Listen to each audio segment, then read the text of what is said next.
तो चलिए सबसे पहले हम फिल्म की कहानी के ऊपर एक नजर डाल ही लेते हैं। फिल्म की शुरुआत होती है देखते हुए राजा हिरण्यकश्यप से, जो तपस्या करके ब्रह्मा जी से वरदान ले लेता है। उसे ना कोई दिन में मार सकता है, ना ही रात में, ना ही आदमी, ना ही जानवर, ना ही धरती पे, ना ही आकाश में, और ना ही किसी अस्त्र, ना ही शस्त्र से। इस वरदान से हिरण्यकश्यप पूरे ब्रह्मांड में आतंक मचा देता है, पूरे साम्राज्य को नष्ट कर देता है, देवताओं को अपना गुलाम बना लेता है। पर इसी दौरान उसकी बीवी जो प्रेग्नेंट होती है, एक प्यारे से बेटे को जन्म देती है। उसका नाम होता है प्रहलाद। प्रहलाद का जन्म भक्ति और शक्ति के साथ होता है। हिरण्यकश्यप का बेटा प्रहलाद होता है तो बचपन से ही भगवान विष्णु का भक्त होता है। हिरण्यकश्यप को यह बर्दाश्त नहीं होता, वो अपने ही बेटे को मारने के कई प्रयास करता है, जल में डुबोने की कोशिश करता है, पर जल देवता उसकी रक्षा करते हैं। पहाड़ों से गिराता है, पहाड़ उसकी रक्षा करते हैं। हाथियों से कुचलवाता है, पर हाथी भी उसकी रक्षा करते हैं। आखिरकार वो उसकी बहन होलिका को आग में लेके बैठने को बोलता है, और होलिका आग में लेके बैठती है प्रहलाद को, और प्रहलाद कहता है बाबा ऐसा कृत्य ना करो, बुआ को बचा लो, बुआ जल जाएगी। पर हिरण्यकश्यप हंसता है, होलिका हंसती है और प्रहलाद को लेके आग में बैठ जाती है। आखिरकार होलिका जल जाती है और प्रहलाद सही सलामत बाहर आ जाता है। हिरण्यकश्यप अपनी बहन होलिका की मृत्यु के बाद प्रहलाद से और भी ज्यादा नफरत करने लगता है। एक दिन हिरण्यकश्यप गुस्से में आकर पूछता है, कहाँ है तेरा विष्णु? प्रहलाद जवाब देता है, हर जगह है, हर जगह मौजूद है। हिरण्यकश्यप एक खंबे को लात मारता है और उसी समय वहां से प्रकट होता है महाअवतार नरसिम्हा, आधा शेर आधा मानव। महायुद्ध और न्याय का दरबार लगता है।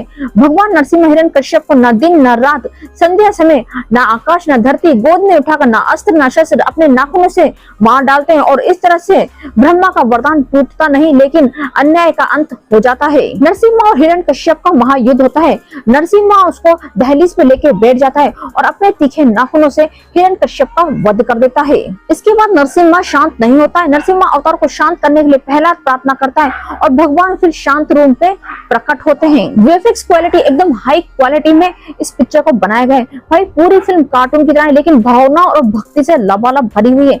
भगवान नरसिम्हा का अवतार लेने का दृश्य ऐसा है कि सीटियां बजाने लगती हैं। महायुद्ध, खंबे से प्रकट होना, होलिका का दहन, सब कुछ इतना जीवित कि आंखें नम हो जाती हैं। इस फिल्म का संगीत, संस्कृत श्लोक, ढोल, नगाड़े और सब कुछ एकदम जबरदस्त मेल खाता है।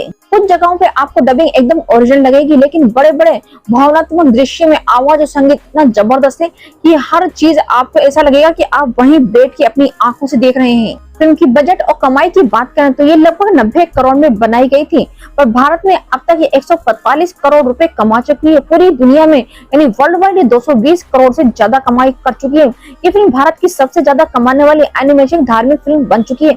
जी हाँ, इस फिल्म में सन ऑफ सरदार 2, धड़क 2, सैयारा जैसी बड़ी बड़ी मूवियों को जमीन चटा दी है। जी हाँ, धूल चटा दी है। ये बुरी तरीके से फ्लॉप साबित हो चुकी है एक एनिमेटेड मूवी के सामने।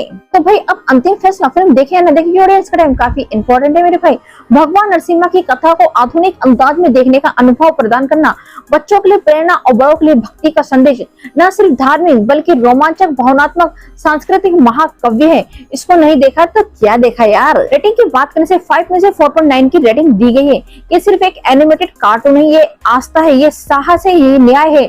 महाअवतार Narasimha super duper hit animation साबित हो चुकी है। हॉलीवुड फिल्म ने केजीएफ, कांतारा जैसी फिल्में बनाई और उन्होंने इस फिल्म में ना ही कोई हीरो लिया ना ही कोई हीरोइन ली।